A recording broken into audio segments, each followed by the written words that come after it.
Aujourd'hui, on s'attaque à un outil qui change vraiment la donne pour l'automatisation, N8N. C'est un guide pensé pour les pros de la tech qui veulent reprendre la main sur leur workflow. Alors, voilà le programme. D'abord, on va voir en quoi i10 est une petite révolution. Ensuite, on décortique la machine pour comprendre comment ça marche. Après ça, place à la pratique avec un exemple bien concret. Et pour finir, on fera un tour d'horizon d'univers n10. Allez, première partie. Qu'est-ce qui rend N8N si spécial par rapport à ce qu'on connaît déjà sur le marché? Quand on pense automatisation, le nom de Zapier vient souvent en tête, n'est-ce pas? Eh bien, NN joue dans une autre catégorie. C'est une approche radicalement différente qui repose sur 3 points clés. Premièrement, le contrôle des données. Avec l'option auto-héberger, tout reste chez soi, sur ses serveurs. Deuxièmement, la flexibilité. Fini d'être limité aux intégrations toutes faites, on peut absolument tout connecter avec un peu de code. Et enfin, le coût. C'est beaucoup plus transparent et bien souvent plus intéressant. Alors, un point qui revient souvent, est-ce que N8N est vraiment open source? La réponse c'est presque. On parle de licence Fair Code. En gros, le code source est disponible, on peut l'utiliser gratuitement pour tous ses besoins en interne.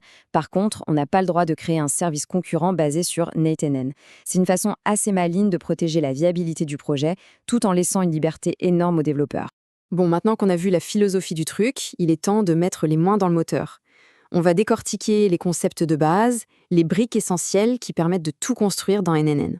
En fait, toute automatisation sur N8N repose sur 4 concepts fondamentaux, 4 piliers.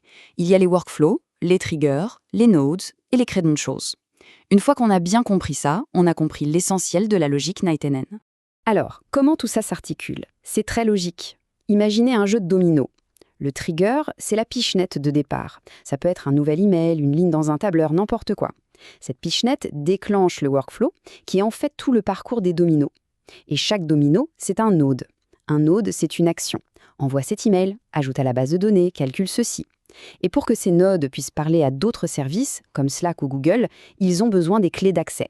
C'est le rôle des credentials, qui gardent ces clés bien au chaud, en toute sécurité. Et là, attention, on touche à un point ultra important, la sécurité.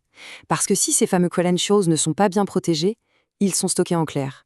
Et ça, c'est un risque majeur qu'on ne veut absolument pas prendre. Heureusement, la solution est simple, mais il faut y penser. Si on est en auto-hébergé, il y a une variable d'environnement à définir absolument, la N8N underscore encryption underscore key. Une fois qu'elle est en place, hop, tous les identifiants sont chiffrés dans la base de données. Problème réglé. Bon, à cette théorie, on a les briques en moins, maintenant, voyons ce qu'on peut construire avec. On passe à un cas pratique, un vrai workflow du quotidien. Voici un cas d'école, la gestion d'un nouveau lead. Imaginez, un prospect remplit un formulaire sur un site. Étape 1, le trigger. Un webhook nous prévient instantanément. C'est le point de départ. Étape 2, on ne se contente pas des infos du formulaire. On va enrichir les données en appelant une API externe pour en savoir plus. Étape 3, une fois le profil complété, on l'ajoute automatiquement dans notre CRM, disons Airtable. Étape 4, on envoie une notif sur Slack pour que l'équipe commerciale soit au courant. Et enfin, étape 5, le prospect reçoit un email de bienvenue, personnalisé. Tout ça en quelques secondes sans aucune intervention manuelle. Et dans l'exemple qu'on vient de voir, il y a un élément qui est un vrai super pouvoir, l'appel API personnalisé. C'est vraiment ça qui change tout. Avec ça, on n'est plus limité aux intégrations existantes. N'importe quel service qui a une API, même un vieil outil interne, peut être intégré. C'est ce qui rend N8N, infiniment extensible. Et comment on fait concrètement pour parler à ces API? Avec un node magique qui s'appelle HTTP Request.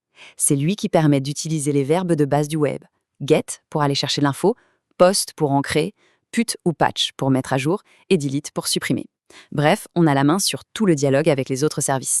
Et bien sûr, on ne va pas s'amuser à copier-coller nos clés API partout.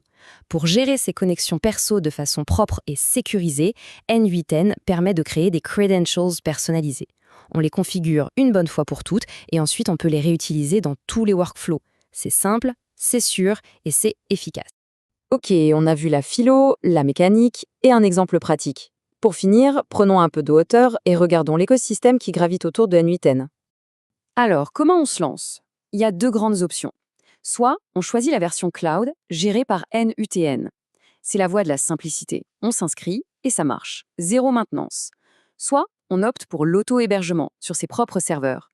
Ça demande un peu plus de boulot au départ, c'est sûr, mais en échange, on a le contrôle absolu sur tout. Les données, l'environnement, la sécurité. C'est une question de priorité entre simplicité et contrôle total. Et ce qui est génial avec N9N, c'est qu'on ne part jamais de zéro. La communauté est hyper active.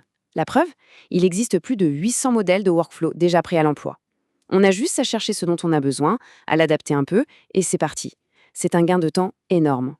Et ça va même plus loin que les modèles. Pour ceux qui sont en auto-hébergé, il est possible d'installer des nodes développés par la communauté.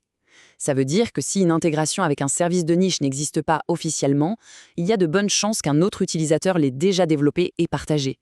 Les possibilités deviennent quasi illimitées. Voilà, on a fait le tour. On a un outil ultra puissant, flexible, qui redonne le contrôle. La vraie question maintenant, ce n'est plus qu'est-ce que je peux automatiser, mais plutôt, bon, par quelle tâche répétitive est-ce que je vais bien pouvoir commencer ?